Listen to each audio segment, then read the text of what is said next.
Ladies and gentlemen, welcome to our seminar, The New Depression, Democracy and Disinfo Policy. My name is Dostál. I'm a member of European Parliament from the Czech Republic, and I have some good news and a few bad for all of you. I'm glad we are having lots of guests, both from my country and from international area, so this will be very well represented. I have with myself Mr. Phidias Panayiotou, member of European Parliament from Cyprus. Come on, not Mr. I'm 25 years old. Well, he takes it really seriously, as you can see from his outfit. You know, having no hoodie and having this Nike black shirt. Not sponsored. It is basically black tie dress for Phidias. So I think he will be a big, good moderator for our event. We have also wonderful guests. We have Andrew Lowenthal, founder of the LiberNet. Hello, Andrew. Hello. And we also have Daly, who survived not only her recent visit to Yemen, but also survived 5 years in this parliament, which is a wonderful feat, being bombed on both occasions, metaphorically and non-metaphorically, by lots of other people. So I am. So. Please, I'm really glad we have you in here, and thank you for your peace and free speech efforts in your past mandate. This seminar is not translated, unfortunately, and fortunately it is also not censored. It might be translated later by all our friends who are recording it, and I hope it will not be censored afterwards. Please record everything. Everything is allowed, so it will enable our best friends in the mass media to fact check us after we finish. Another good news is that we will have 2 rounds of question and answers, and after keynote speeches of Andrew and Claire.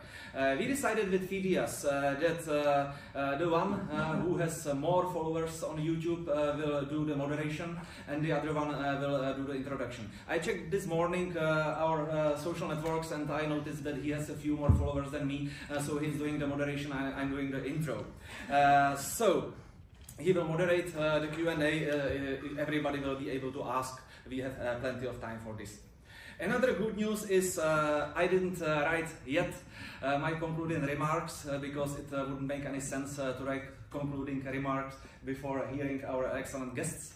So I will do them out of my head later. Now some housekeeping. We need to end at 17 o'clock and then they will kick us out, but the good news is that we are following to Jeanette Bar on Place Luxembourg. This is the square outside of the parliament, and people can go there and continue all the discussion. The very good news is that as far as I know, they serve beer. Bad news, unfortunately, is that we don't have Glenn Greenwald. I'm sad to report it, but he cannot address us. He got sick, so he's sorry. We will be represented by our 2 other guests, and hopefully on next occasions we will be able to welcome also Glenn in this building. I hope Glenn get better soon. So now, let's go to the introduction of Andrew. Andrew Lowenthal is a lifelong campaigner for digital civil liberties and free expression online. He's from Australia, also a German citizen. He is a former fellow of Harvard Beckham Klein Center for Internet and Society, the Harvard Film Studies Center, and the MIT Open Documentary Lab. He co-founded and served for almost 18 years as Executive Director of Engage Media and Asia Pacific Digital Rights and Open Technology Nonprofit. In recent years, as recession in civil liberties has accelerated, Andrew founded and has been leading a new non-profit organization, LiberNet, which pushes back against democratic backsliding on free expression online and against all forms of digital authoritarianism, whereas threats to individual privacy, biometric ID schemes, electronic surveillance, and so on, and things like this, he will speak about. He wrote a lot about what he calls and we call censorship industrial complex, in particular with an investigative journalist alongside Matt Taibbi on Twitter Files, which you, I think everybody know, and exposed how anti-disinformation arrangements between governments and social media platforms have become a censorship apparatus aimed not at foreign disinformation but against domestic population. I invite Andrew to address the Parliament. I am honored to welcome Andrew Lowenthal at the European Parliament. Andrew, please, you have the floor.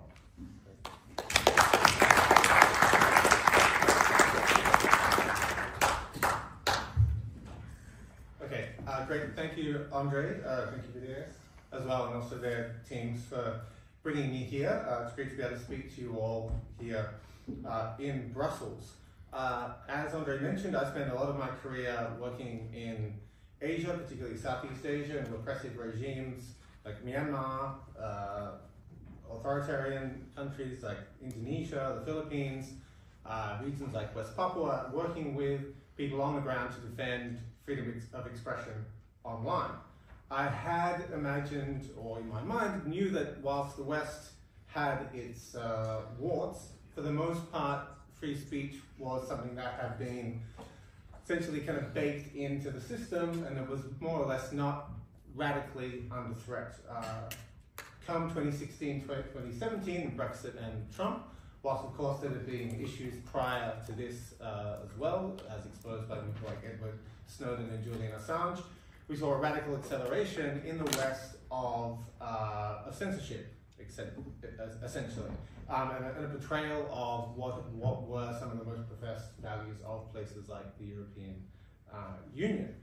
In some ways, I've started to feel that this is actually worse than what I saw working in places like Myanmar or Indonesia, because there often they didn't have the technical means to have a kind of totalizing system of speech repression, whereas the difference with in the West is that much of those means are very much available, and in fact those technical affordances are only increasing in capability every single day with AI and other things that we will talk more about.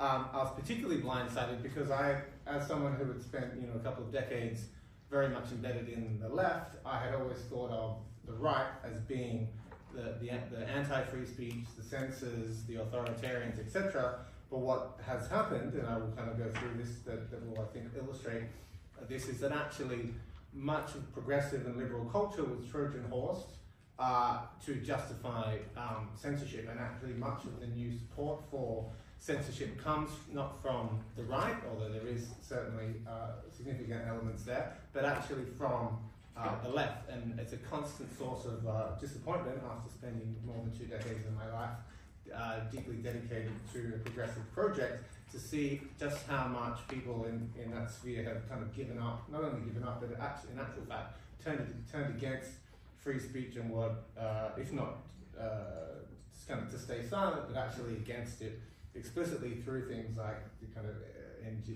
NGOs and academic institutions that claim to be countering disinformation, but actually often turn out to be censorship apparatuses working in concert with government.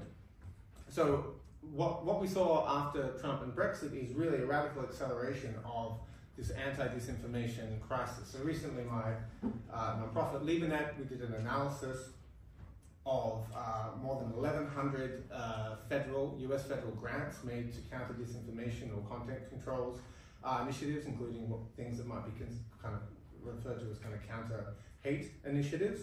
Of those 900 grants that we ended up including in a database that we analyzed, essentially before 2016 there are an absolute handful of grants.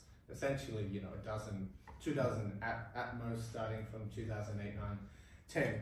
2017, you see this massive increase in funding for federal funding, US federal funding for this work, up until really 2024, where obviously the new Trump administration, which has its own free speech issues, cut a large number of these programs. So prior to 2016, really, this disinformation crisis didn't exist. The justification of people who are working to counter so-called disinformation is that Trump election and Brexit essentially proved that won on the basis of disinformation. I think actually that theory has been thoroughly debunked. And what this was, in actual fact, was a kind of panicked response by liberalism in crisis to a kind of populist wave. And so I think oftentimes people think that this is a kind of left-wing initiative, this kind of censorship apparatus. Certainly people on the right describe it as that. Actually, I would say it's a kind of centrist, corporatist initiative of both the centre-right and the centre-left. And so, you know, if you look where its origins and the governments where it really took root, you know, in the UK it took root under the Tories, under the Conservative government. In the EU, it's been under von der Leyen and the EPP. In Australia, it was under a Conservative government. In Ireland, under a centre-right government, if I'm correct. Etc., etc. And of course there are the exceptions, or maybe they're equally weighted, the Ardens, the Jacinda Ardens and the Justin Trudeau's, etc. But this is not a kind of left-right thing. It's kind of an authoritarian left-right centrism versus a kind of left-right populism on both sides. And it seeks to counter both of them rather than to censor opinions, rather than to actually come up with solutions to real questions and challenges and the crisis that seems to be engulfing the EU by the day. So of those grants that we analysed, there was about $1.5 billion of US federal money. So imagine that this is only one part of the money. There's EU money, there's private philanthropy, etc. that is also going in. So you're talking about a multi-billion-dollar endeavour over you know, a decade or more. Actually, a lot of that money, the biggest grant actually was for almost $1 billion that came from the Pentagon to an organization called Paraton to basically do industrial scale or military scale counter disinformation work. But much of the other money came from things like the National Institutes of Health, the CDC, USAID, which probably people who are on the internet too much heard a lot of kerfuffle about what USAID were funding. I would actually say they were one significant part of a much larger system of US government funding, and actually of the 900 grants that we analysed, more than 600 of them came from the US State Department. So whilst they weren't the kind of largest share by pure monetary spending, actually by internal effort, they represented the lion's share of that money. In fact, some grants were as low as $727 that went to the Atlantic Council, which is has a $60+ million annual budget per year. Very much works in cooperation with NATO around the corner. So you will have to explain to me why a $60+ million organization needs $727 in additional funding from the government. So when we think about essentially, is this a kind of organic or inorganic phenomena? I think we need to, I can't exactly give you that answer. What I can tell you is that most of the money is coming top down, essentially, from the government and from private philanthropy. Without all of this money, this kind of anti-disinformation moral panic would essentially be impossible. It would just be a kind of scattered kind of network of non-profits doing this work. And I say that at the same time to say it's not like there is no disinformation. This is real. There is a certain amount of a problem, and there's certainly also a certain amount of a problem of hate speech on the internet. The issue is that the problem is being massively over-amplified by cynical actors, essentially, who are trying to leverage the crisis or amplify this into a crisis for their own political purposes in an endeavor to essentially squash their political opposition or to hobble their political opposition. So this is essentially a political weapon. In the same way that Trump might shout fake news at media outlets, etc. This is the kind of liberal version of shouting fake news to try and hobble your opposition. And again, it very much kind of takes the form or kind of works through this kind of progressive Trojan horse. So you'll see things like, there's a very interesting event that happened in Australia where Neil Jankovic, who people may know, was the head very, very briefly of something called the Disinformation Governance Board that was set up as part of the Department of Homeland Security, an intelligence and security agency, the biggest one of the United States government.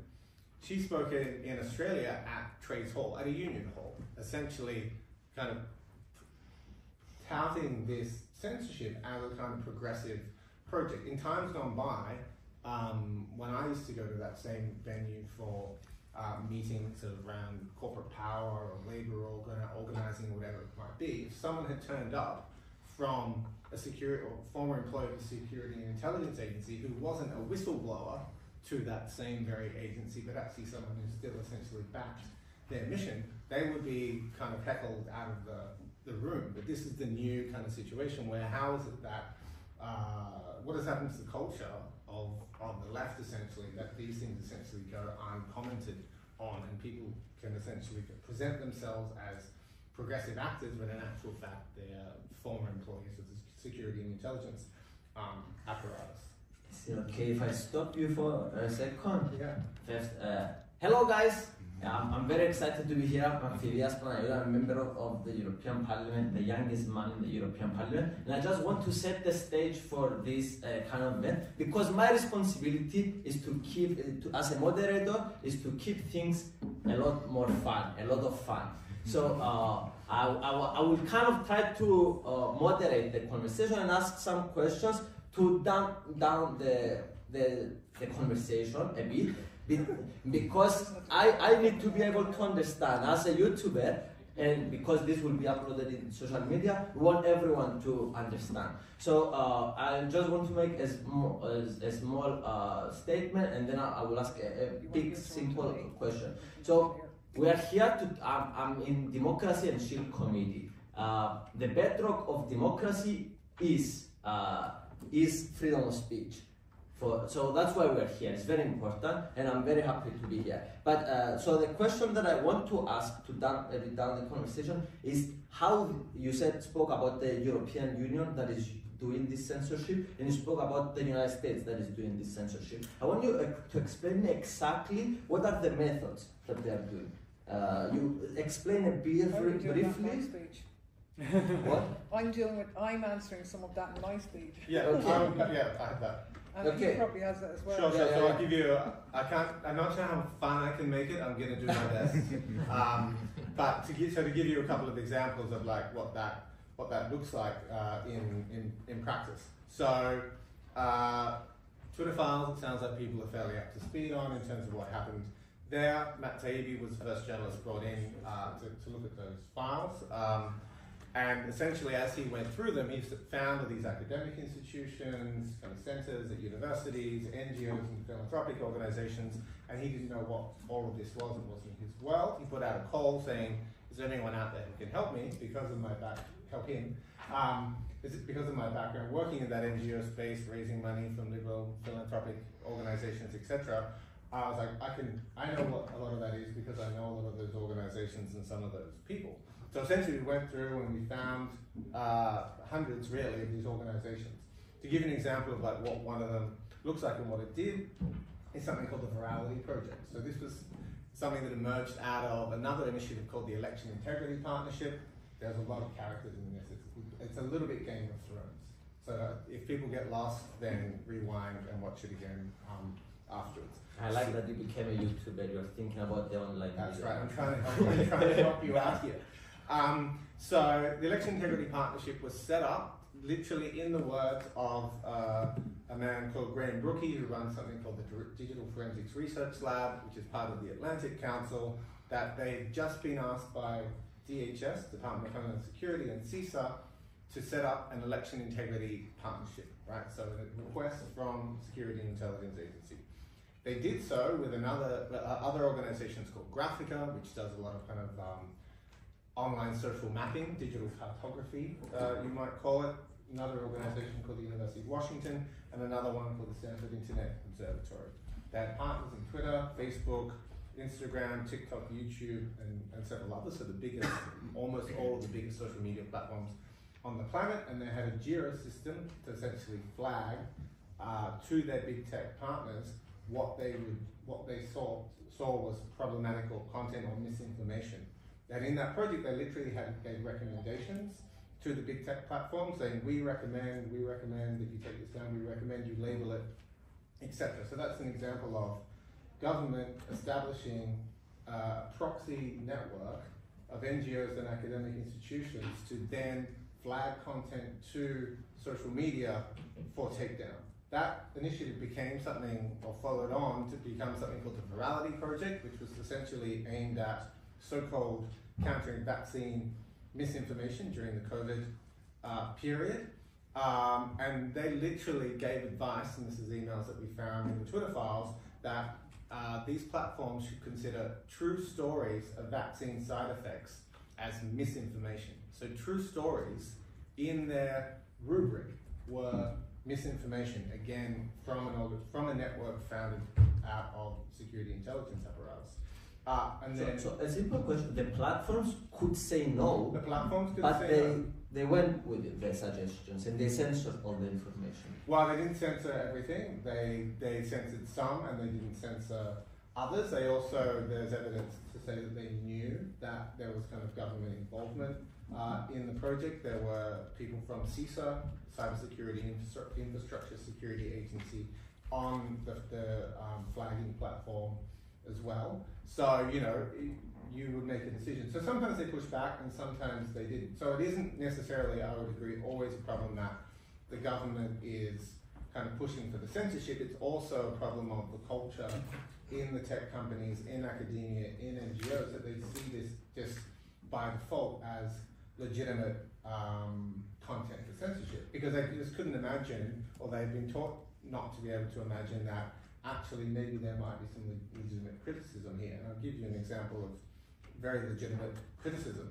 And I will also note that actually Australia just last week, Australian government now doesn't recommend the Pfizer or Moderna vaccine for under 18s because the benefits don't outweigh the harms, right? So this is completely counter to, and we also no longer recommend the AstraZeneca vaccine. The J&J was pulled off the market as well. There's a swathe of European countries that don't recommend all the vaccines for everyone. So there was always a certain amount of problems, and any criticism was always valid discussion for people to kind of weigh up. Here you have people essentially going out of their way to say there will be zero criticism of this product and run cover for essentially big pharma and big corporations in coordination with the government. So one example of that, there was a man by the name of Martin Kulldorff.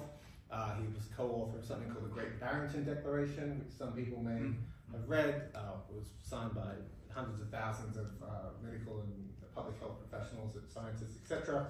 Basically demanded a kind of more focused protection approach to the pandemic rather than a kind of sledgehammer, lock everyone down, etc. approach.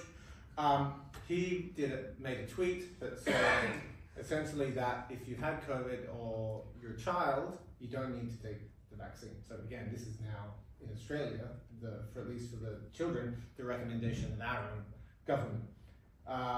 The people at the Virality Project, which are mostly, not to be ageist, interns and students, not public health professionals, flagged that tweet. It was labeled by Twitter, and then Dr. Martin Kulldorff had his, or Professor Martin Kulldorff, I should add, his professor at Harvard University, note that you need to have those credentials to be able to speak. He was also actually on the CDC vaccine subcommittee specifically related to the COVID vaccine, so this person knew what they were talking about. So he had his tweet labeled, and then he had his Twitter handle suspended on the basis of kind of graduate students flagging it because it didn't say what the CDC was saying. So he didn't say what the government was saying. So essentially he had his account temporarily suspended. So this is how it kind of tended to manifest in real life. It's not that they always said yes when things were flagged to them, but there are certainly very important instances where it was.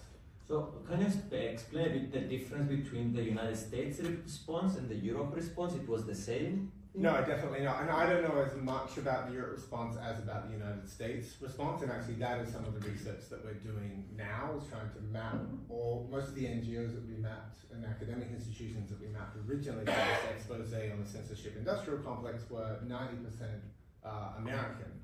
And at that time, actually, we only mapped, I think we released a map of about 50 or 60 and write-ups of about 50 or 60. And I looked at that map now, and it just was hopelessly naive, because now we've essentially mapped more than 1,000 organizations and more than 500 funders that have contributed in one way or another to this anti-disinformation space. Which isn't to say, again, that all of it is this kind of nefarious censorship work. Some people are kind of doing what might be considered legitimate work, or they're not necessarily working, many of them probably, most of them aren't working directly in concert with the government, but they are essentially more or less having the same approach, which is there are people who are experts and they understand what's going on in the world both now and forever into the future, and they can decide what is true.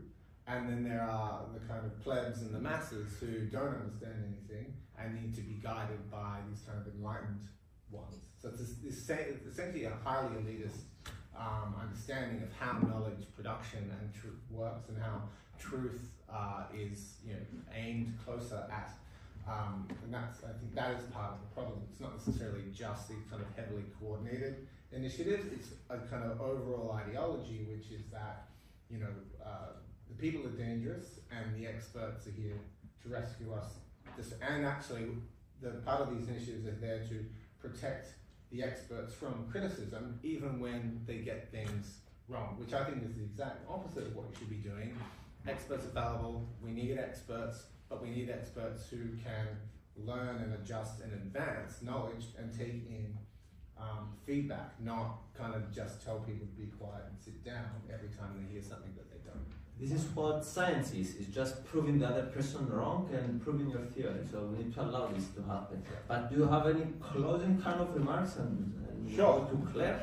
Sure. I mean, I think in terms of where to, I think because a lot of this stuff is being not entirely defunded, but in part defunded in the United States, and it's obviously being very much kind of under pressure and dismantled in somewhat by the Trump administration, and we probably will get at some point to the kind of Trump administration's own free speech problems, but I don't think they're not under this rubric. There's a different rubric that they are essentially using to clamp down on free speech. A lot of the momentum has shifted across to the EU, it's shifted across to the UK, in the EU, I think particularly states like Germany are really kind of the vanguard and the forefront of this new system. I don't understand in some ways why they keep persisting with this approach, because part of the reason Trump got in, I would argue, was because of the crackdown that the Biden administration had on free speech. It brought people like Elon Musk into the Trump camp.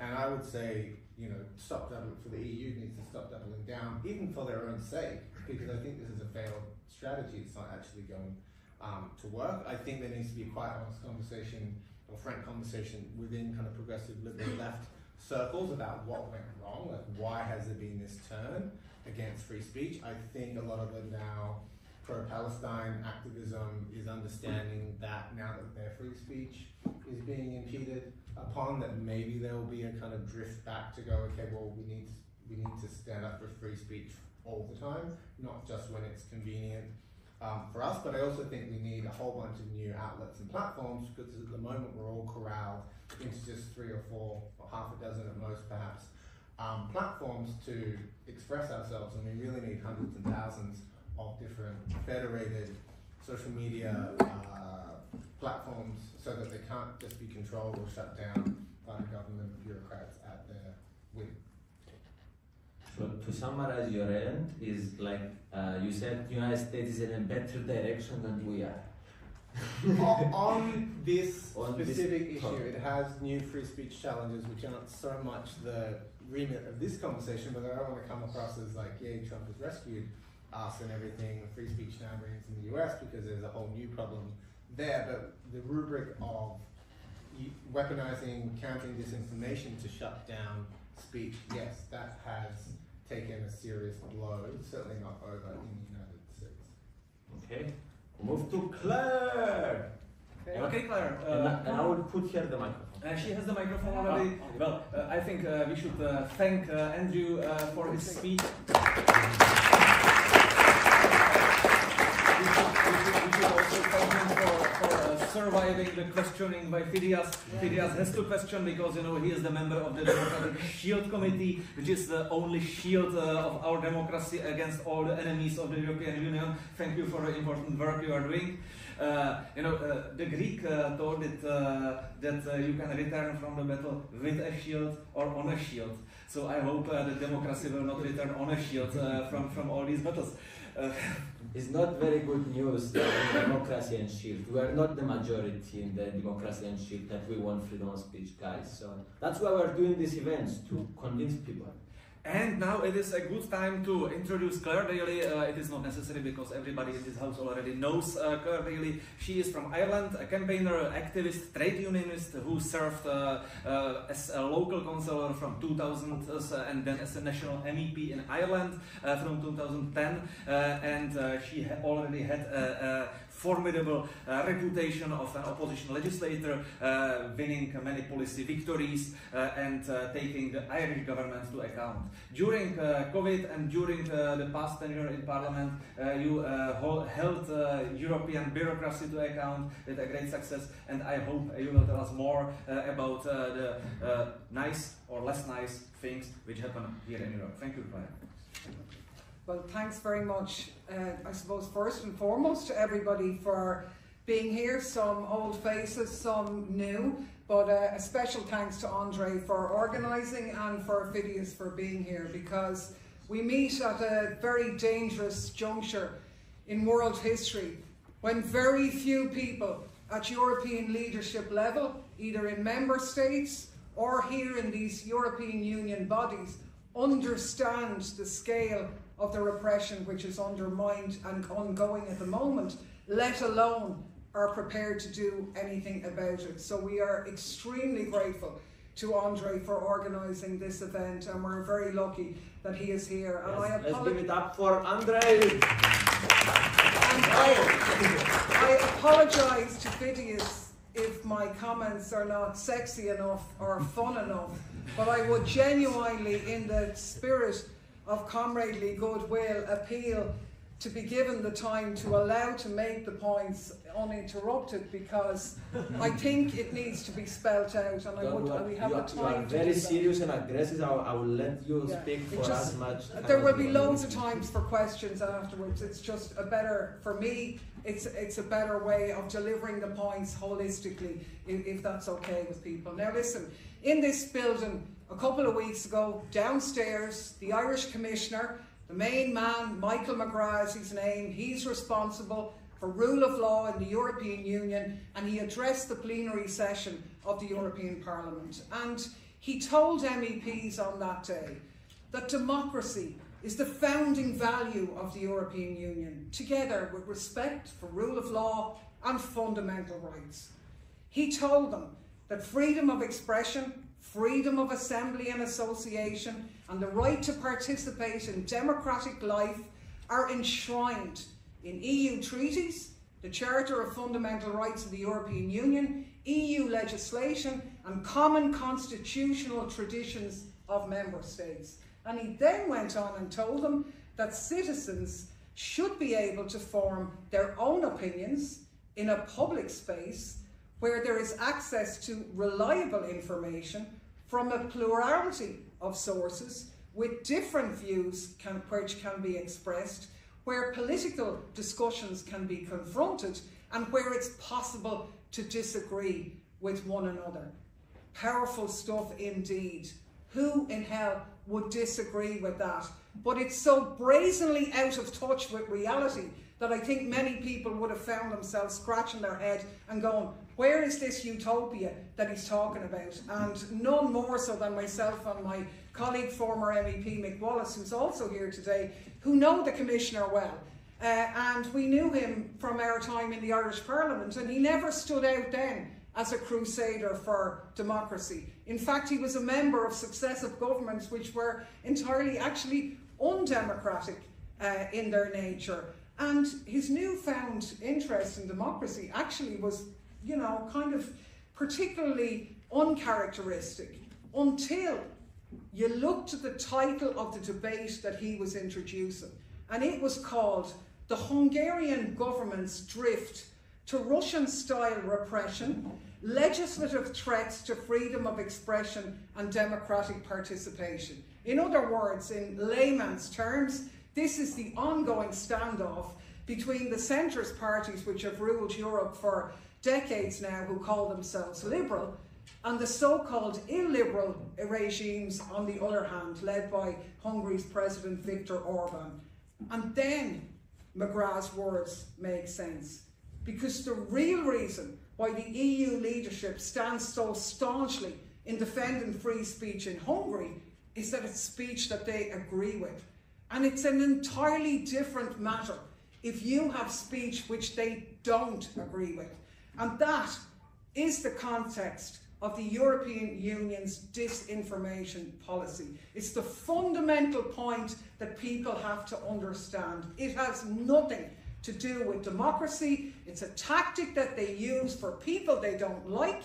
And first and foremost, and most importantly, it is to clamp down on dissent, on those who would have the audacity to challenge those people who are in power. And so we have this fable of the EU's official platform for its disinformation obsession, that our democracies are under attack from malign foreign actors who want to spread disinformation, to undermine our societies and our governments, to influence our elections, to put us all against each other and break down our unity. And to stand up to this terrible threat, we have to defend our democracy by cracking down on disinformation and promoting unity in the European Union. It's absolute and utter nonsense from start to finish. Of course, foreign interference exists. Of course, states have the right to defend themselves from outside influence seeking to undermine them for the benefit of themselves, but Russian bots didn't sway European elections. Their outcomes were very firmly determined by domestic matters. Look, we all know that all states do propaganda, but what I found when I was a member of the INGA committee, which was the Committee on Foreign Interference in all democratic processes in the European Union, including disinformation, which I was the coordinator on the left group for 3 very long years, I can tell you. But from my experience on that committee, the problem wasn't propaganda that actually came from external sources or foreign governments. The problem was narratives domestically that they didn't agree with. And I suppose I have to be honest now and confess at this stage that I would say that, wouldn't I? Because I'm actually a Russian propagandist, believe it or not, according to a Ukrainian hit list or whatever. And the 2 reasons why I'm a Russian propagandist is, I said 2 things. One, that the war in Ukraine was a NATO proxy war. And the second, that the people of Europe were suffering more than the Russian economy from the sanctions that Europe had imposed on Russia.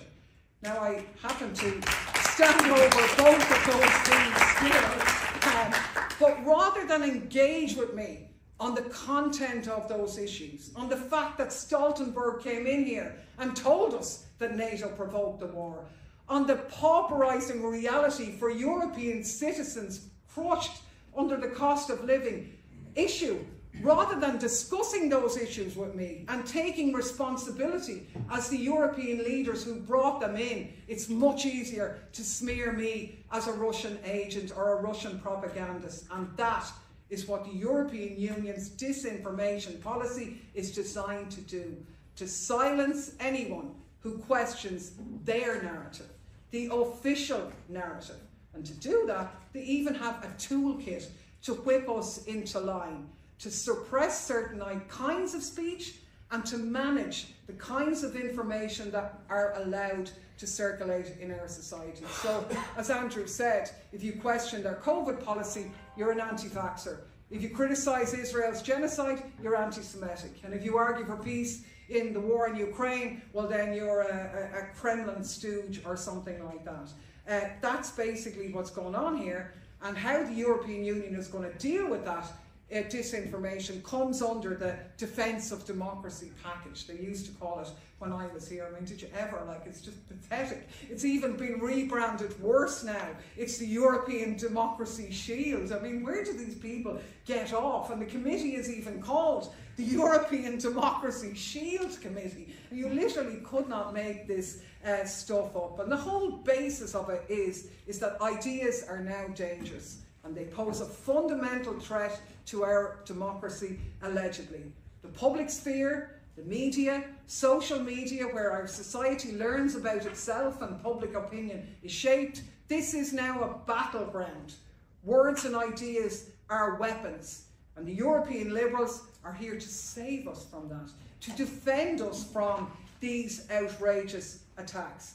And let's be honest about it, despite the fact that this has accelerated massively since Russia's invasion of Ukraine, there has always been a programme of repression by the European political establishment. Up until now, the toolkit has been kind of a soft form of repression, really. They had a number of tactics. You can read about them in the Inga report, which is the report of the old committee that I was on. But the approach at that time was kind of to do stuff like drown out dissenting narratives with propaganda in support of the official EU narrative. Now, when we do it, it's not propaganda, of course. It's called strategic communications, because we're the good guys. But that was what they used to do there. Then they have said, as Andrew talked about, they sought to co-opt social media platforms to de-rank narratives they don't like.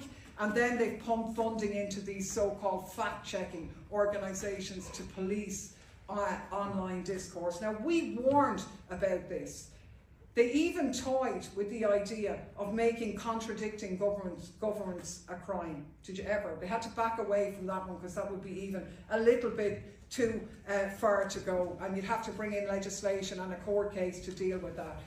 And this is where the European Union's 17th set of sanctions comes into play, because what you have here is sanctions targeting disinformation, hybrid sanctions they call them. The first package was in December, we've had 2 more since then. And our great High Representative lauded these sanctions under the guise when she said, and she sternly vowed, that those who enable Russia face severe consequences. So the EU foreign ministers brought in a list of sanctions on 21 individuals and 6 entities who were responsible for hybrid activity, including disinformation. Now, what was this disinformation, and who were these people? Well, this is where it gets interesting, because this is Russian disinformation. Now, a few of them were actually Russians, but there was also a German blogger, an EU citizen who was sanctioned, and there was a Turkish citizen who was a valid EU resident who was also sanctioned. He lives in Germany. And let's look at this case for a minute, and I hope I'm not labouring it, but we have time here, and we have to use it to really spell out what is going on in this so-called European Union of democracy in action, as we took our pictures outside this sign outside of here. Because in that case, we have a person who's been subjected to an asset freeze and a travel ban on the basis that he was systematically spreading information which the EU said was false. Now, we don't know what that information was, because nobody got to see it. But they said he disseminated the narratives of Hamas. But again, what narratives they were, we don't know. They said he created discord, and that he provided pro-Palestinian protesters, who are described as anti-Israel rioters, with an exclusive media platform. Now think about this. This sounds like the type of action that millions of European Union citizens agree with.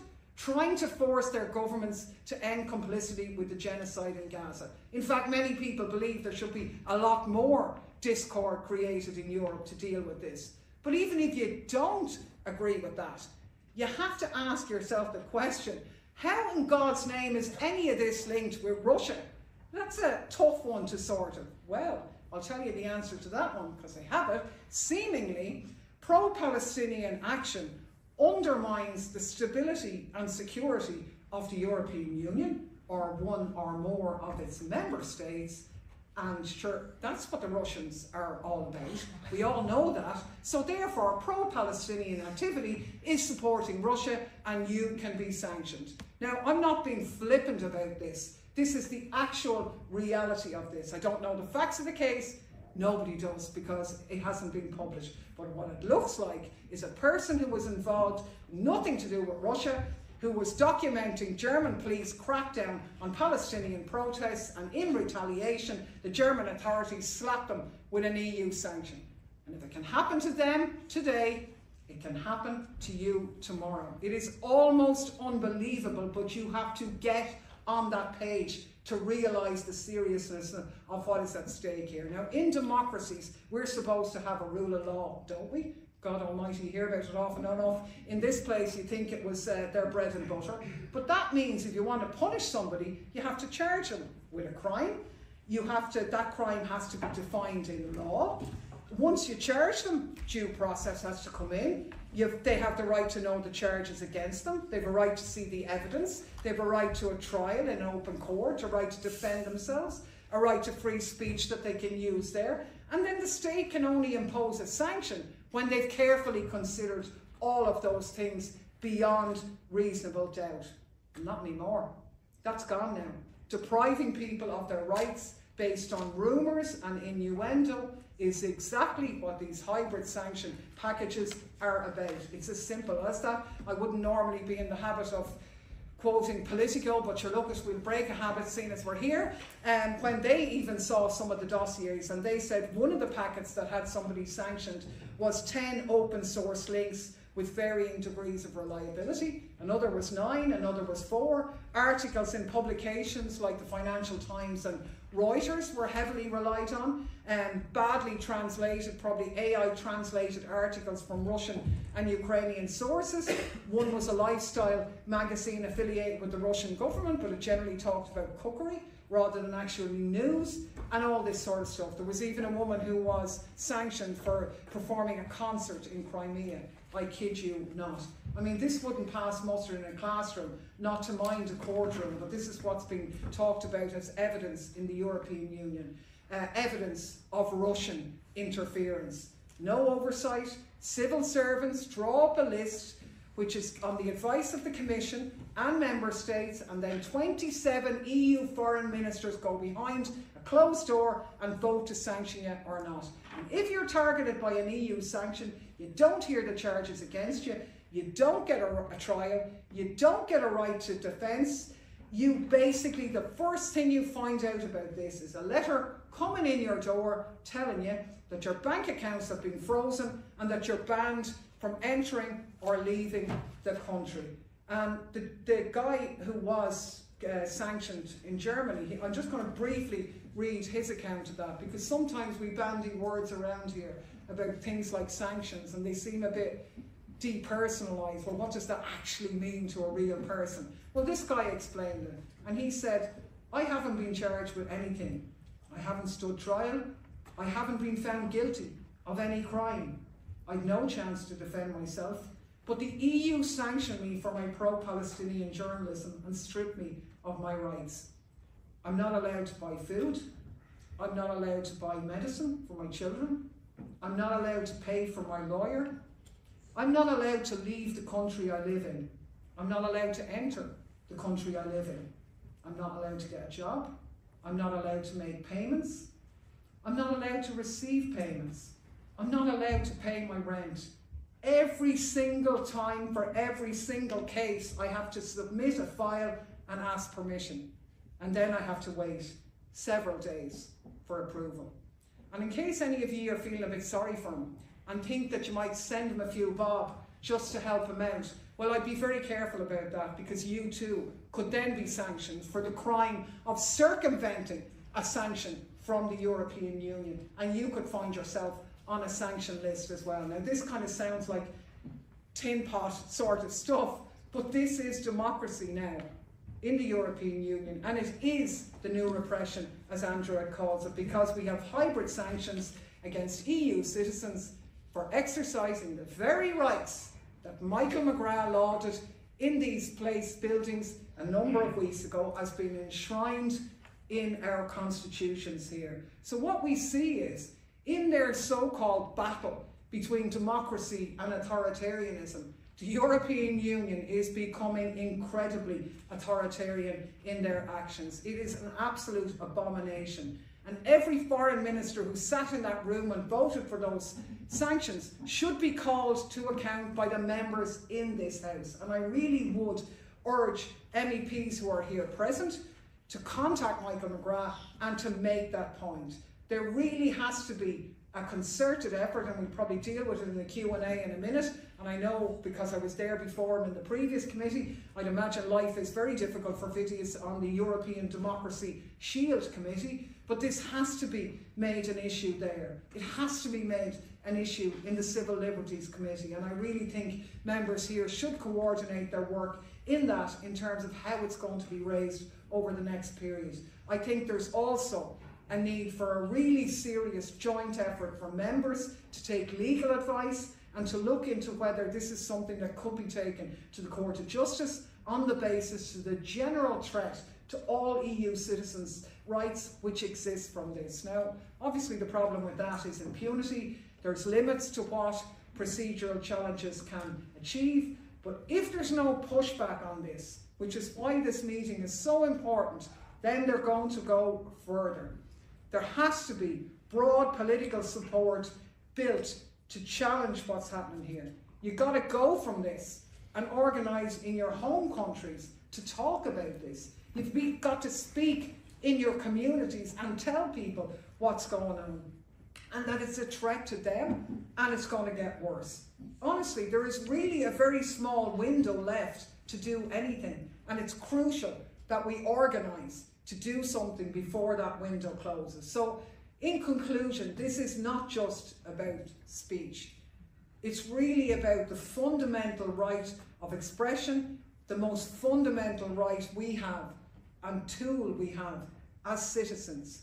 We have to be able to challenge our governments to change their policies.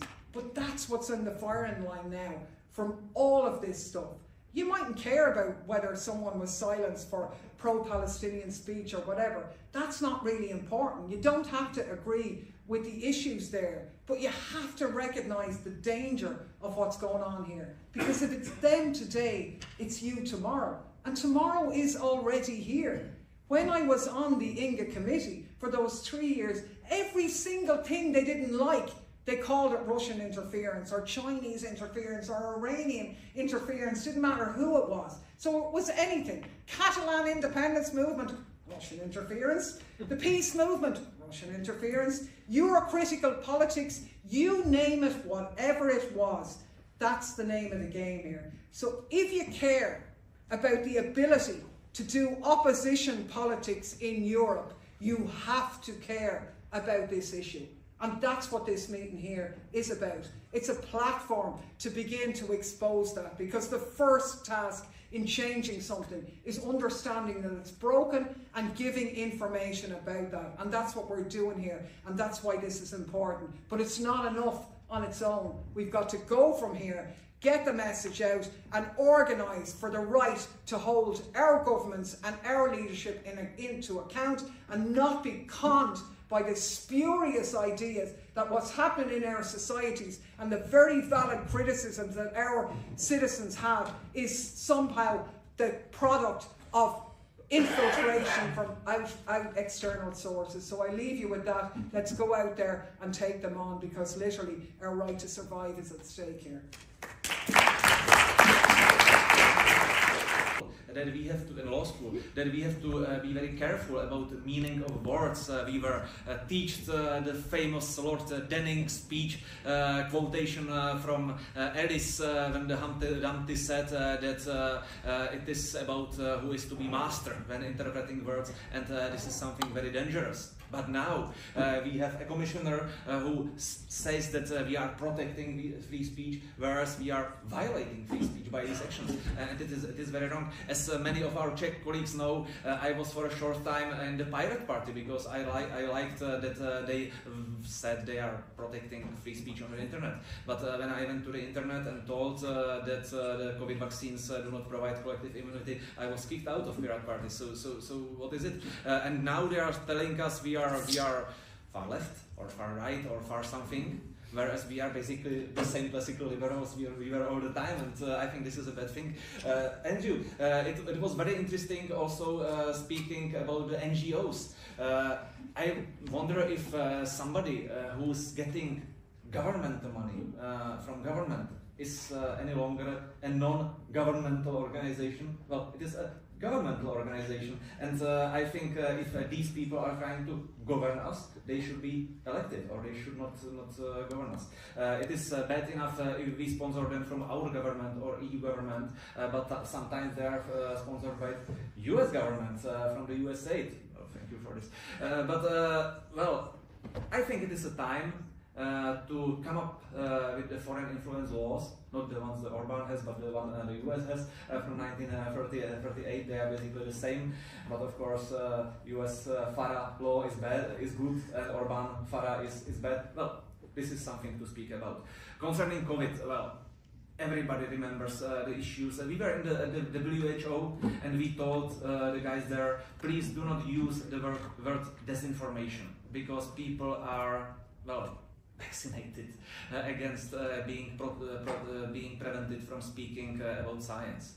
So speaking about disinformation just moves many people from trust and doesn't create the trust at all. To the contrary, WHO should go do an after-action report and say this was a good recommendation, this was a bad recommendation, we admit it, as Denmark did, for instance. Perhaps they will do it. We ask them as European Parliament. It is a necessary point which needs to be made after COVID if we are to support somehow the WHO. To the contrary, one thing I have to say concerning COVID and the WHO, they are target of disinformation.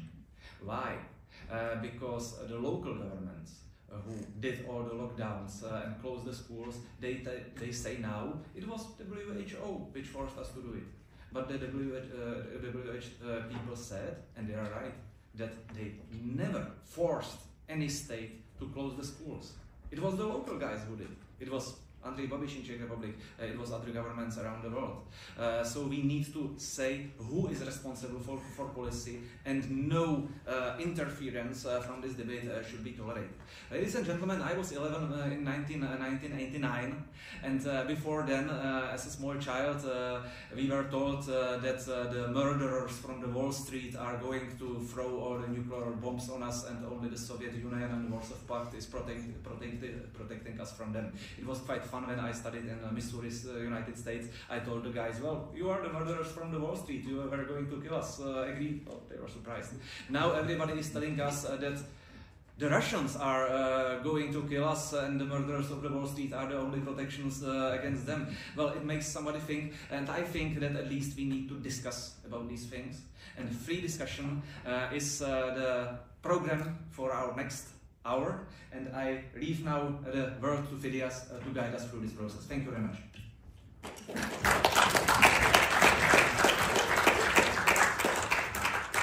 I want to say some kind words for the people sitting next to me. I think Andrej is one of the humblest MEPs guys here in the house. I love him, we spend a lot of time together, and I'm happy to say that I'm his friend, and we are in the fight together. So it's very beautiful to join forces, because one person cannot do a lot of these things. And I want to thank you guys both, because I think you equipped us with some tools and some better narratives to explain this to our people, to the voters and all this stuff. And I want to say one optimistic point. Here in the European Parliament, like 2 months ago, we did another event with Jeffrey Sachs. This event, I just filmed it and we uploaded it on my social media. And it got 300 million views across all platforms, on TikTok and all this stuff. I was elected in my country as the most voted member of the European Parliament, which is kind of stupid because I said to everyone that I don't know anything, I will learn, no political positions and all this stuff. But this is an evidence that the world is changing. We can control the narrative, and all this stuff that you spoke about, the billions of dollars going to NGOs and all this stuff controlling the narrative, they are doing it with the old way. They're controlling the media, they're controlling all this stuff. So if we push this narrative that we believe in, is not like to the social media in the new way, it's more optimistic that we can introduce these ideas to the voters to be more informed the next time that they vote. So I think we can do this if we use these new tools, the short form content on YouTube, podcasting and all this stuff to introduce these ideas that we talked about in the people. So yes, I'm very excited and let's have a Q&A. And please be short because 300 million of people might watch you. So 1 minute. Come on. So raise your hand and we'll have you choose for the first two. I choose. So far I have no one to choose. Everyone Yes. scared everyone. People are afraid. They get 300 million in there. No, it doesn't. You need to have it at the light. You need to press that. Yes. It's a bit different from you. Okay. Yeah, so I know this is a bit different from, well, not entirely from disinformation, because at the end of the day, why are we upset about this? Because it means repression of free speech, right? So I thought I'd come and talk about what's happened to me in the EU, in the Council of Europe, and I appreciate Claire and the rest of the panel having me. So my name is Richard Medhurst, I'm an independent journalist. My parents used to work at the United Nations, so because I'm British, I live in Vienna though, and I've got permanent residency there. So when I landed at Heathrow in August, counter-terrorism police came on a plane and arrested me. No badges, no ID, nothing. And one of them was in tactical gear, like, you know, like I'm some armed criminal or something. And they arrested me for my journalism. And this is the first time in British history that they've ever done this. They used provision of the law, section 12(1)(a). It literally criminalizes opinions or beliefs. Those are the exact words. And you could also be held criminally liable for what someone else understands from your videos or your work. So yeah, they also deprived me of other rights. Like they said you have the right to know why you've been arrested and the right to tell your family. And I said, can I know why I've been arrested? And they said, yeah, Terrorism Act, Section 12. What is that? So they wouldn't explain that to me. And then when I asked to call a family member or a friend, they also said, no, you're not allowed to do that. And I was like, you just told me. It's on video. They have all of this stuff, so we'll see it someday. But if it was almost like, you know, some kind of insane comedy, you know, hard to believe that it was happening. And they kept me for like 20 hours until they questioned me. So for like 20 hours, I didn't even know why I was there. And as I said, it was all because of my journalism. And they, you know, they are putting terrorism laws above Article 10, which guarantees free speech. And in the UK, the adoption of the European Convention of Human Rights is the Human Rights Act. It's the same thing. You know, every EU member has done that, and Council of Europe member has done that. So despite Brexit, we still have the Human Rights Act because of Council of Europe. We still have free speech, but they're burying that in the favor of the terrorism laws. And I've been under investigation for like 9 months now, 10 months, no charges yet. So this infinite investigation, they've extended it 3 times. You know, so if I'm so dangerous, you need 6 counter-terrorism police to come grab me off of the plane. Why do you need 10 months to find evidence, all right? So that doesn't make any sense. That's also no due process, no you know, correct and they didn't even tell me I could have a lawyer. I had to bring that up, which is also interesting. And then in Austria, they basically told me to come to the immigration authorities. Now, like I said, my parents are UN diplomats, so you know, I've lived in Vienna for a while, never been asked to come to the immigration authorities. I got the Brexit card and all the stuff. So I knew something was up, and then I come there, and they explicitly threatened me to my face that they could take away my residency because of my reporting. You know, like unbelievable stuff. And then when that was done, they had intelligence agents come in the room, serving with a search warrant. They searched my person, my home, my studio.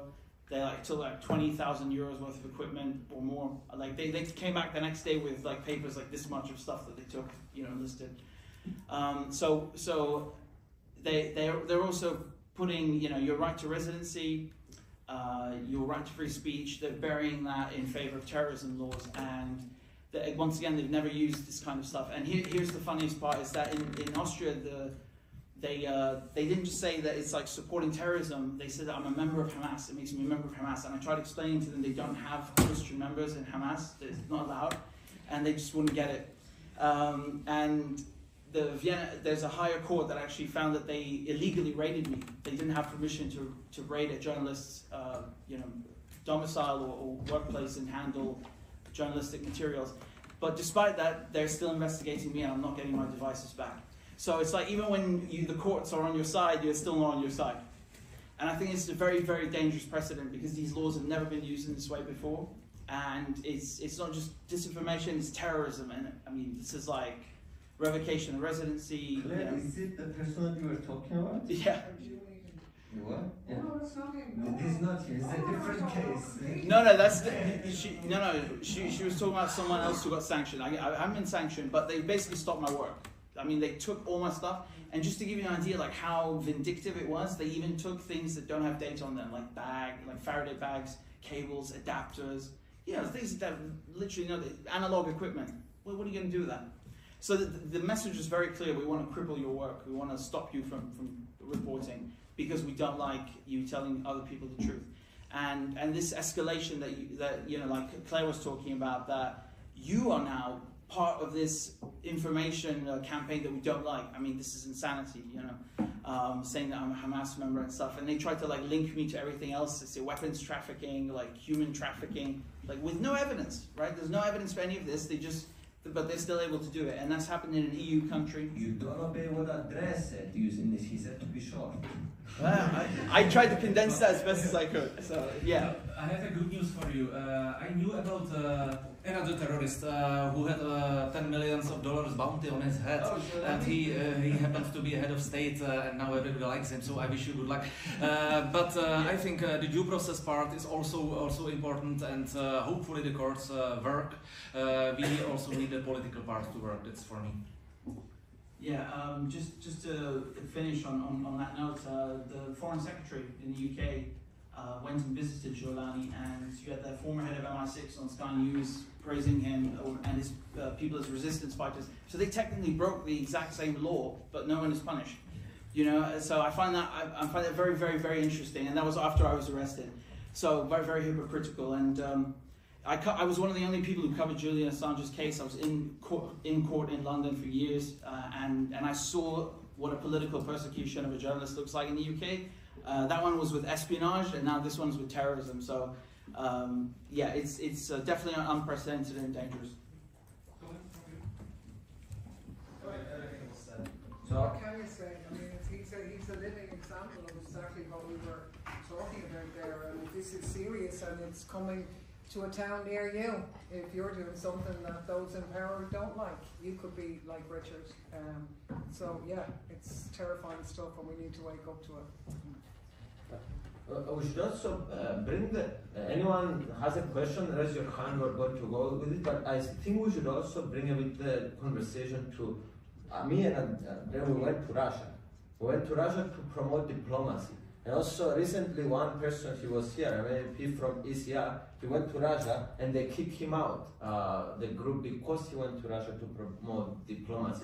So the question, because you guys are afraid to ask maybe, is to talk a bit about this Russia as a devil here. If you can talk, or if you can talk, elaborate a bit more, why you think this is happening, how we...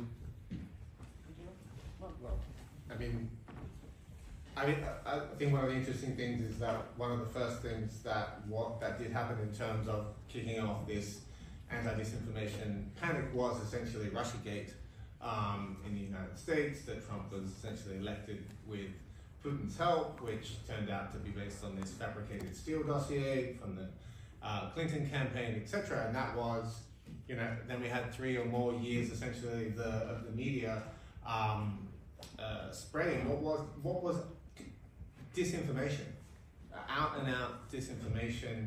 And I think this is it's not disinformation when they do it. Well, I think this is the thing. I think that the biggest disseminators of disinformation are the people who are screaming disinformation at other people, and I think that's one of the difficult things that is very hard to kind of get across to a lot of people, is that the biggest and the most important and the most dangerous disinformation agents are actually the people who say they are countering disinformation. So we had that one example related to so-called countering vaccine misinformation, which was true stories, etc. But another one would, and if Greenwald was here, I'm sure we would talk about it as well. The Hunter Biden laptop, that was also called Russian disinformation by the media on the basis of a letter from more than 50 former intelligence officials that said it was had all the classic hallmarks of a Russian information operation. That turned out to be completely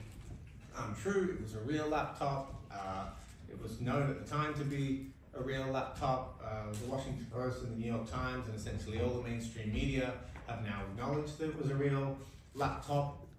One of the very interesting things about that campaign to suppress that New York Post story a few weeks before the 2020 election is that 2 months before its release, the Aspen Institute, it's a very large think tank in the United States, held what they called a tabletop exercise to essentially practice what they would do if, in the strange coincidence, a Hunter Biden laptop talking about the Ukraine energy company Burisma happened to come to light just before the election. So they assembled the New York Times, they assembled people from Turner Media, that's CNN, the Washington Post, academics from Stanford, people from the Rolling Stone magazine, etc.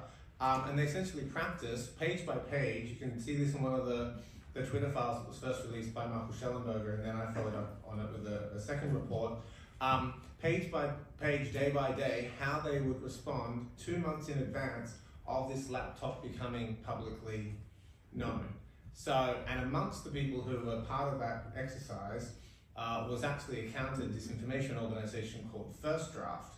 So they actually, the woman who runs that, along with one of her co-authors, actually claims to have invented the term malinformation and essentially this whole mis-dis and malinformation rubric. So here you had essentially someone claiming to be countering mis and disinformation, to be running an organization dedicated to countering mis and disinformation, participating in a disinformation operation to suppress a true story that you could argue would have impacted, or arguably could have impacted, the outcome of an election in the most powerful country in the world. So again, I repeat, the people who are shouting disinformation the loudest are quite often the people who are spreading the most disinformation. Well, just maybe to slightly add to that, I think Andrew mentioned Russiagate and Brexit, and it was interesting when I was on the Foreign Interference Committee, this used to come up regularly when you were asked, and you asked them, well, could you give us any examples of actual Russian interference here? And they kept saying, oh, Russiagate, 2016 US presidential elections, Brexit, that was it. Even though they had all been scrutinised, those 2 incidents had been scrutinised, not by me or not by some radical lefties or whoever, but by statutory state bodies in the two countries, and revealed that there was no such interference, or what interference there was had negligible input on either. And yet, time and again, in the European Parliament's reports, this completely wrong information was being written into the report, even though they knew, and everybody knew, that it was completely false. So what we have here, and what Russia has been, is they're a cover story. That's all they are. It's the same with the reason why they're trying to con you into spending billions of dollars of citizens' money on weapons of war rather than diplomacy and so on. You have to have a bad guy, because who in the right mind is going to agree to that? You have to make people fearful.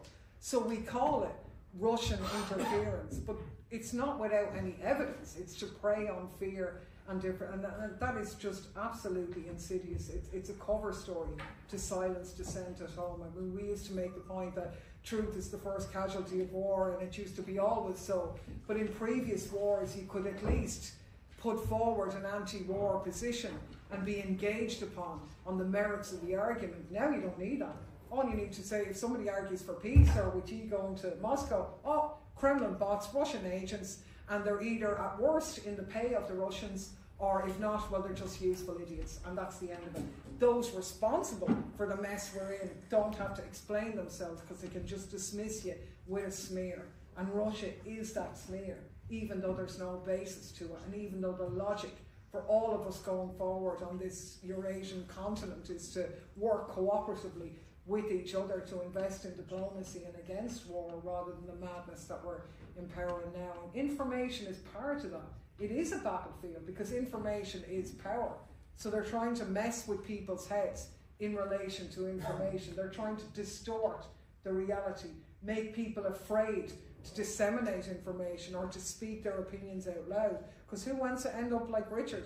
Who wants to end up like other people and be smeared in that? No. So you say nothing and you sit back. And it's that sort of fear of being targeted, not just the target, that does that trick. And we feel the bullying inside the parliament as well. We feel the bullying. There's so much bullying. Like when I speak sometimes in the Committee of Democracy and Shield after we come from Russia, I hear people standing up and saying, "You are a Russian asset," and leaving the room. Members of the European Parliament, and I just ask the same question like the previous MP asked, and it's not a Russian asset. So it's like it's a bit crazy. But just when we used to get up. But I got very excited because we have a raise of hands. But okay. What I was going to say, they used to say to us was Moscow calling, and we used to shout back, "Washington calling, Washington calling."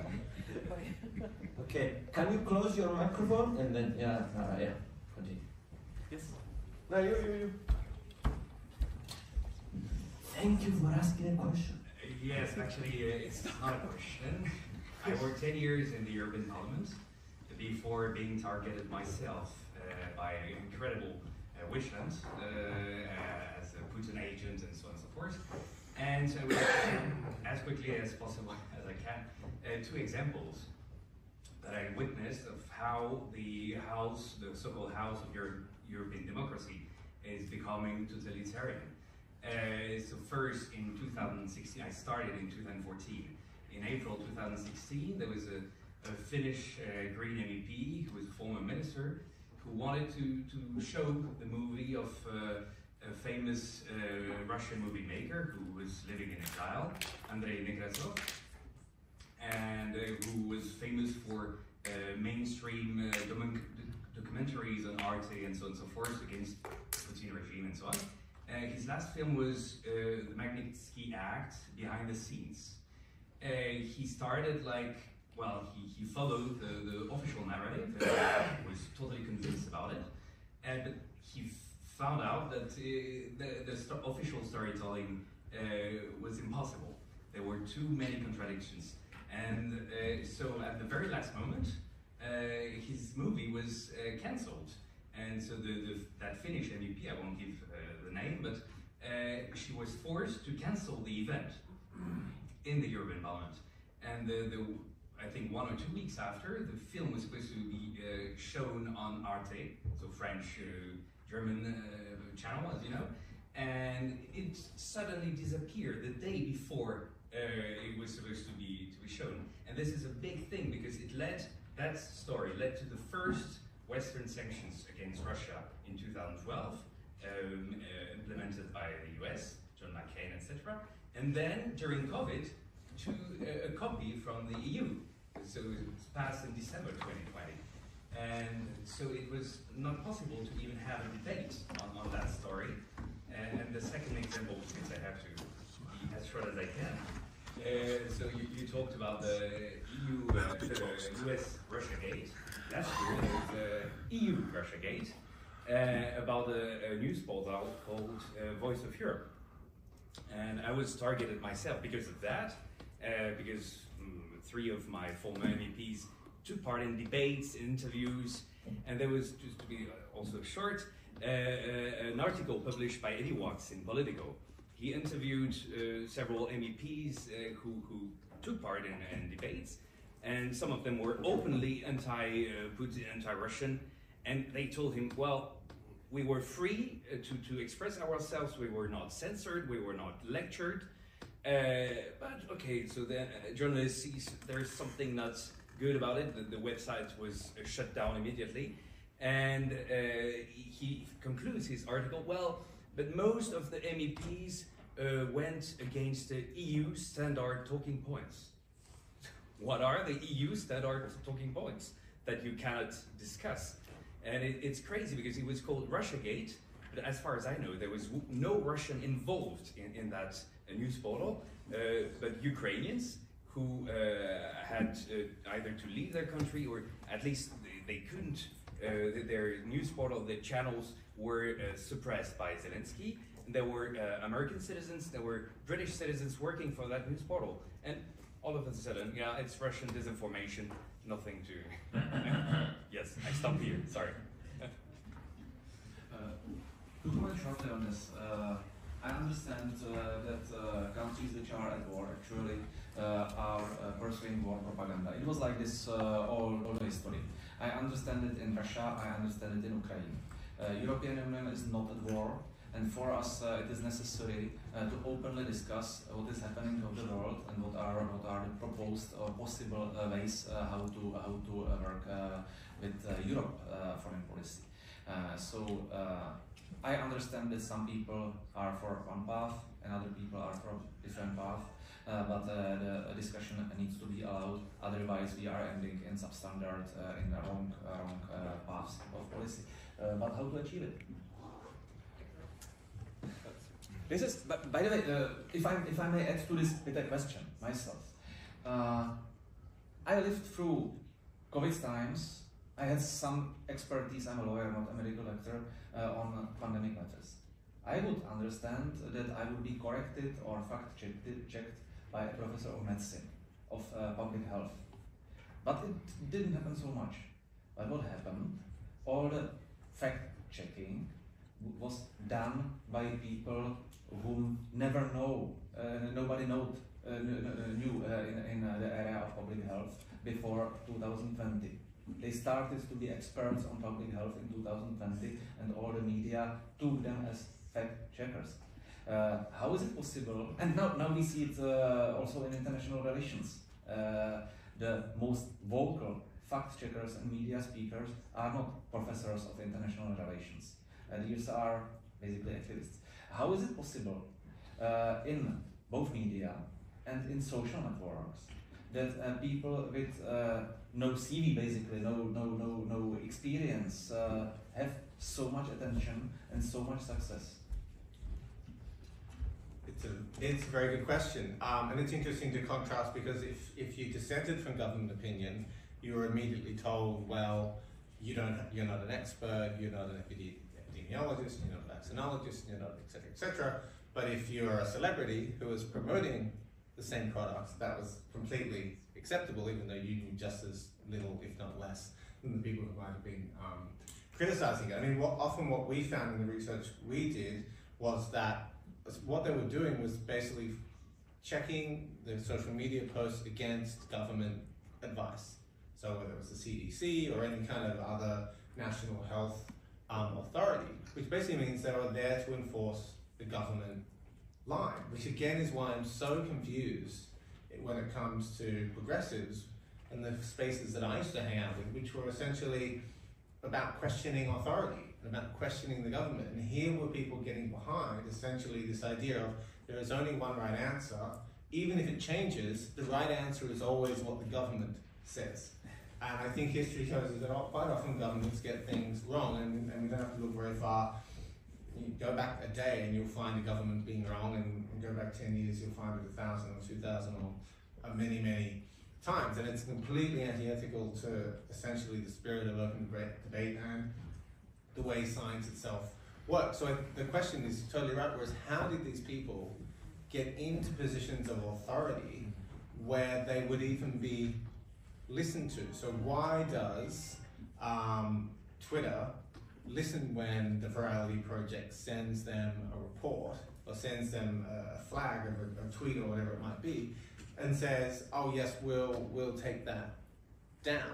And I think that was many years of networking and building relationships between social media and government and NGOs. I think it was a kind of big cultural process as well of essentially demonizing the idea of free speech as some kind of far-right phenomenon. It was essentially the progressives very quickly on the heels of pushing back against counterterrorism legislation, where progressives would say, you know what, I'm going to risk getting on this plane, that something might go wrong.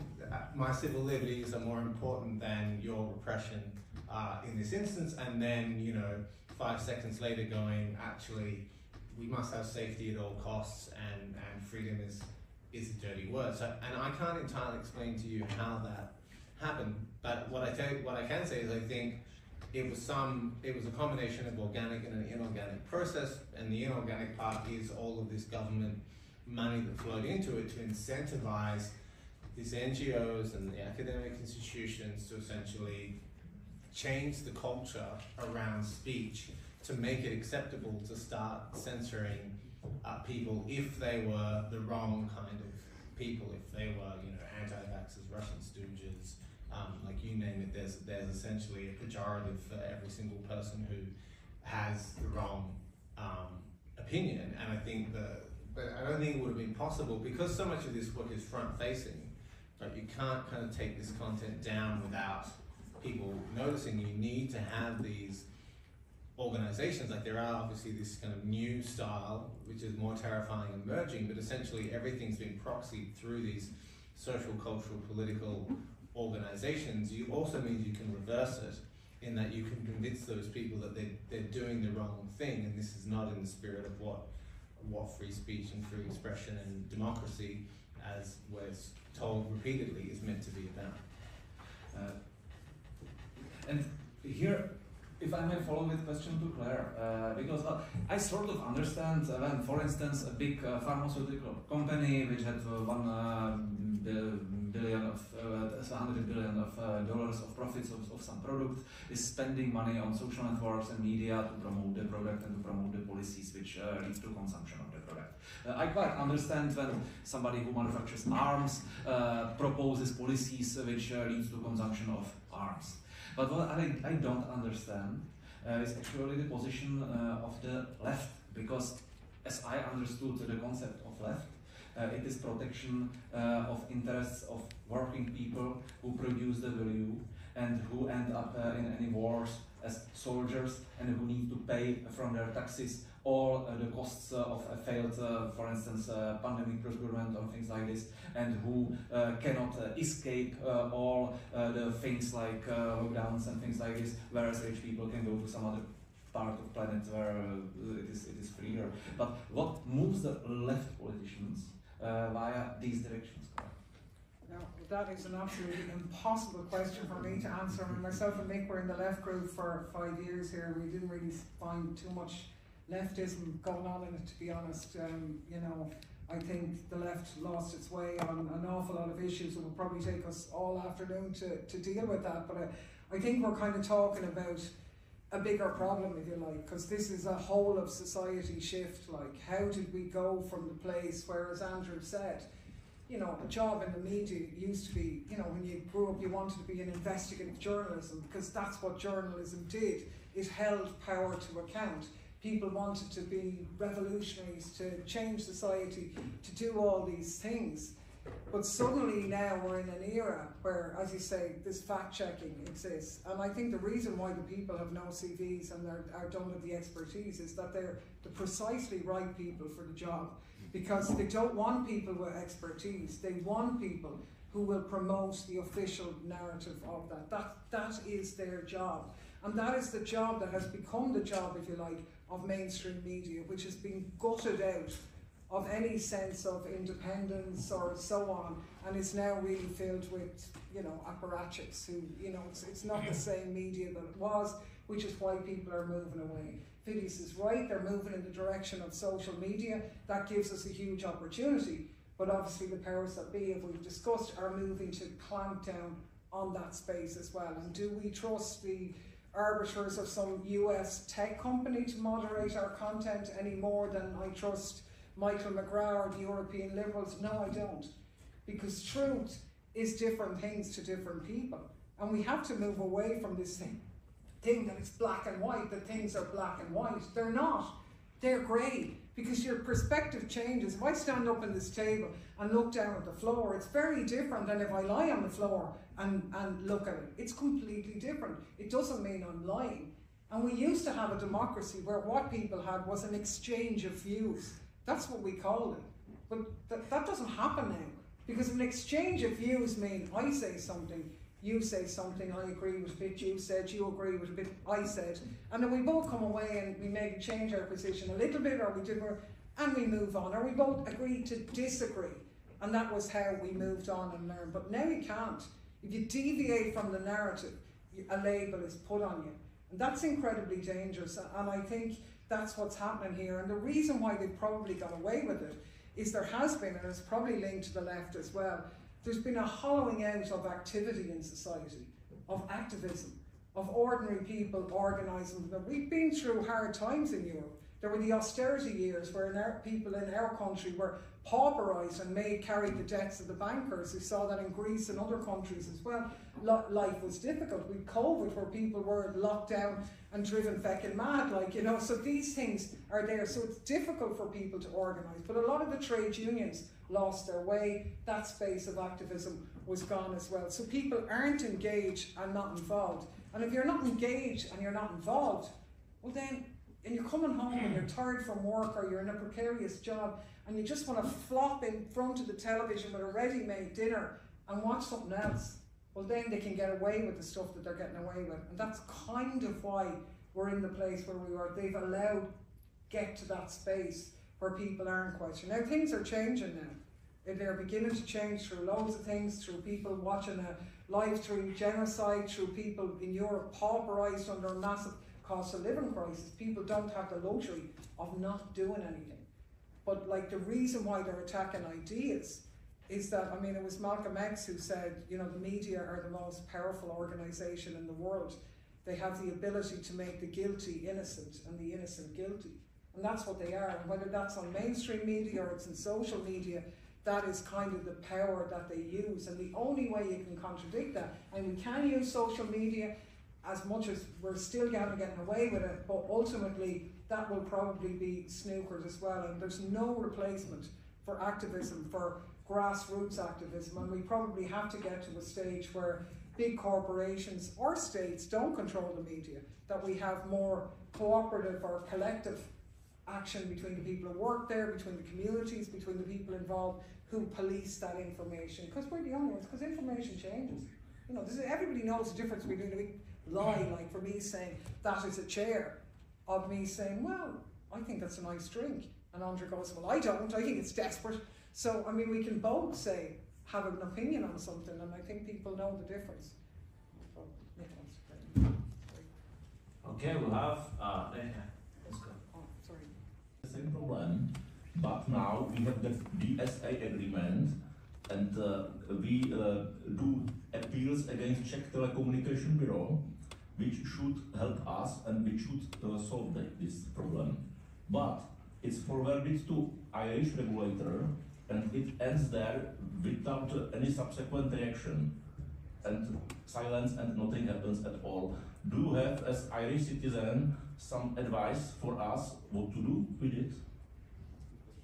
It's a very good question, and it took about 5 years on the Libe committee in dealing with this whole, it's incredibly controversial. All I'd say is when we were in the Irish Parliament, we dealt with this, and the Irish Data Protection Commissioner were absolutely dreadful. They had a little office over a kind of a chip shop in a rural town, and they were moderating and managing big tech for all of it. And the reason for this is that most big tech is based in Ireland originally, and the legislation that's in place, the GDPR legislation, makes Ireland then, it's where you're domiciled that's responsible, your regulator there. Anyway, moving on, the Irish, and I'm not saying this because I'm Irish, because we were one of their staunchest critics, they did actually learn a lot. They did actually put a lot of money in, and I'm firmly convinced the problem isn't just them, it's the way the GDPR itself was set up that makes it very hard for them to be held to account, because they lawyer up, they've massive resources that are there, they drag this thing out. So I don't think it's necessarily an Irish problem, and as I said, I'm not saying that. If I did, I'd say that, but I think it's the legislation itself.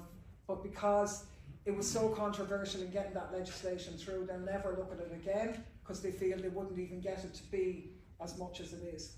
You know, but we can talk about it in the pub later. So sure, Nick wanted to come in. Oh. Yes. Hello, good afternoon. I've listened to you very carefully, and you answered partially my question. But what are we going to do about this? You were talking about COVID, damage has been done, we all know it.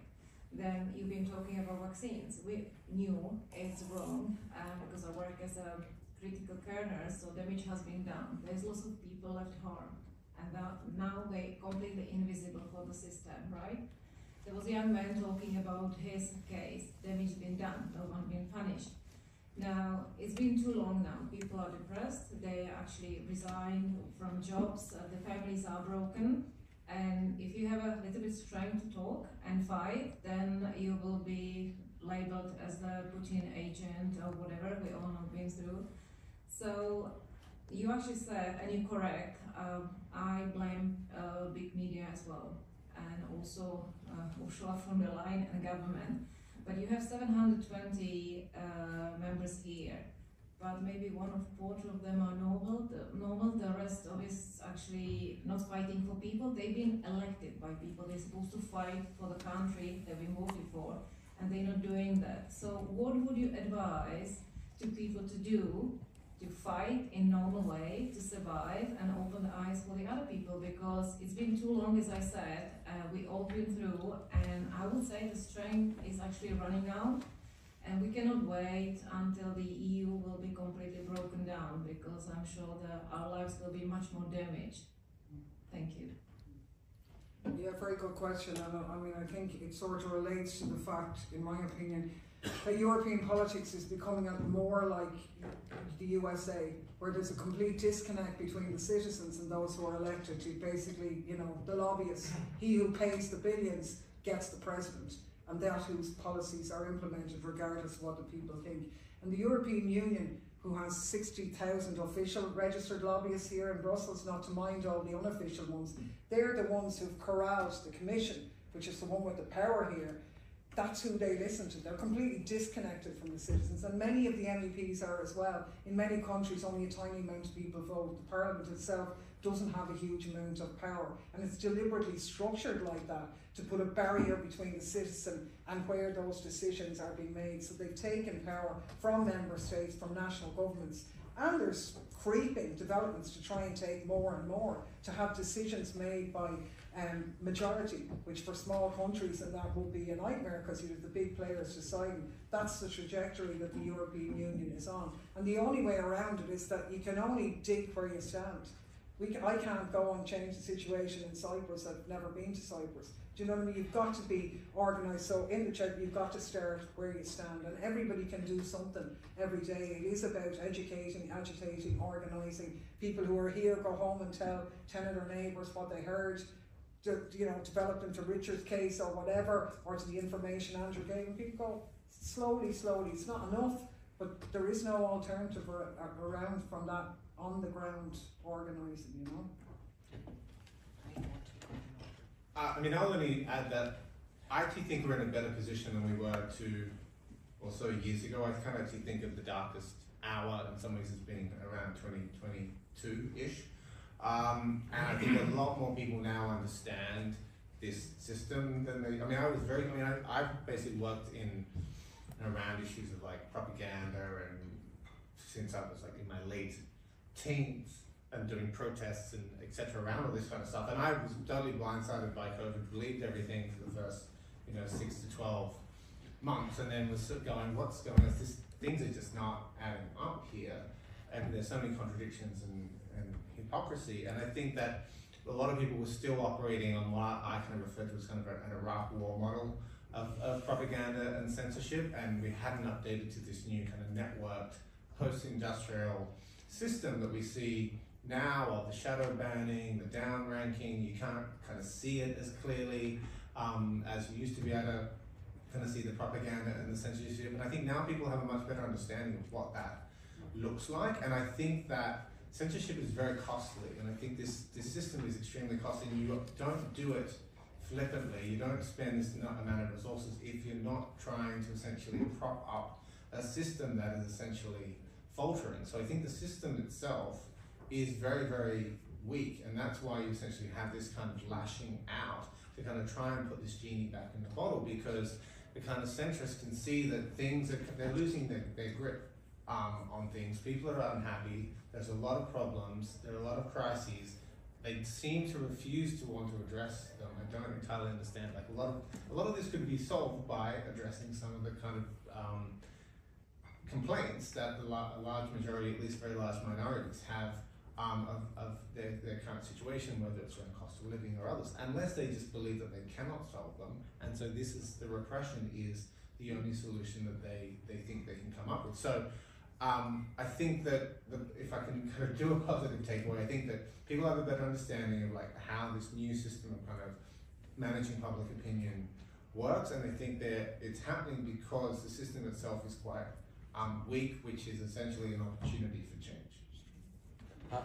If I may take my stupid YouTuber hat for a second and just become a politician to answer your question, yes, I think there is a big disconnect between the people and the people leading, politicians. And I don't know, my kind of philosophical take on this, I think we should try more kind of direct democracy. So this is something that I'm practicing with the voters in Cyprus. I have an app.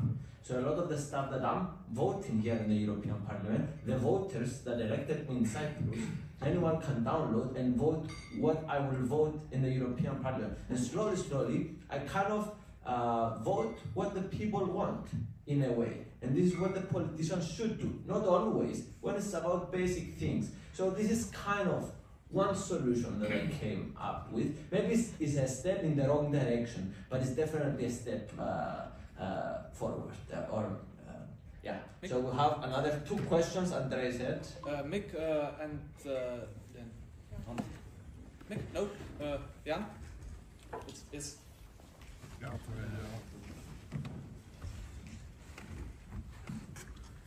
Hello to everybody. My name is Jan Skalický. I'm from Czech Republic. I'd like to thank you to all of us, to all of you, for this discussion about, let's say, new repression and policy in disinfo policy in European Union.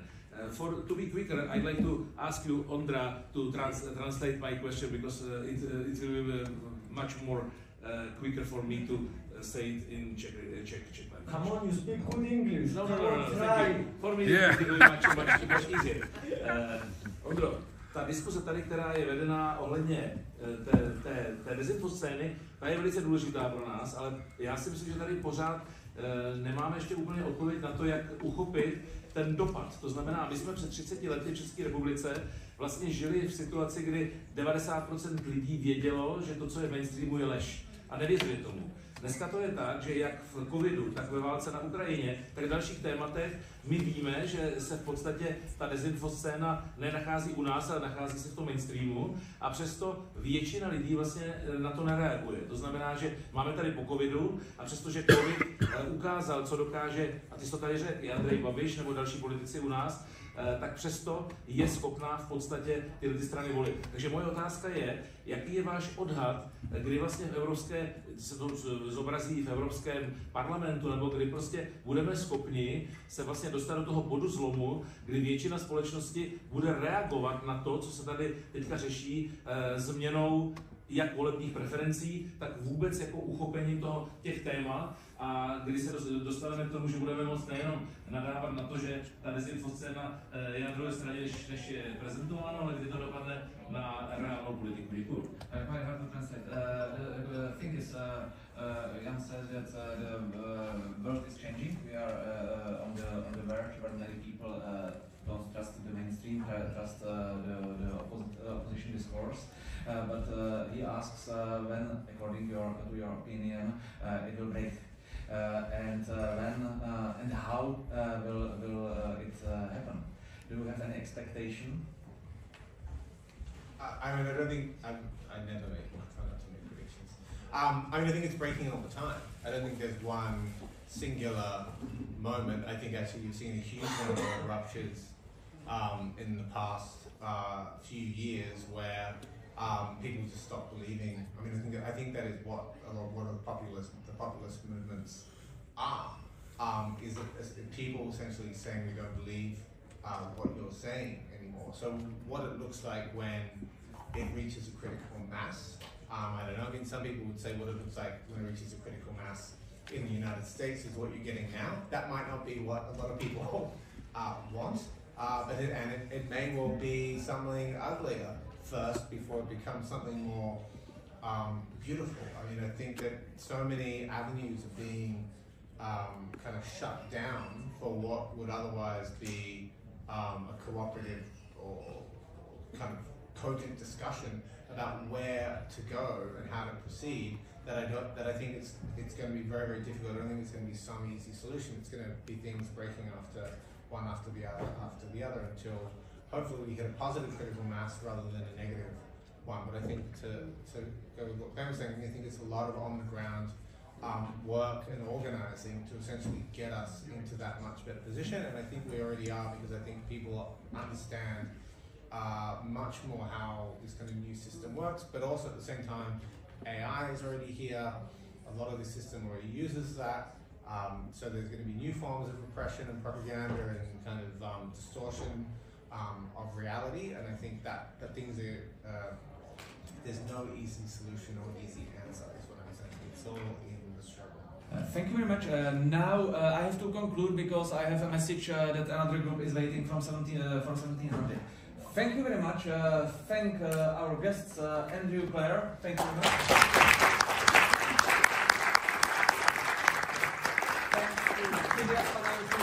Who co-hosted with me this seminar, and thanks to everybody of you for attending. Thank you. We love you. And now, please immediately leave to the bar, the Jeanette bar on the Place de Luxembourg. Thank you very much. Yeah,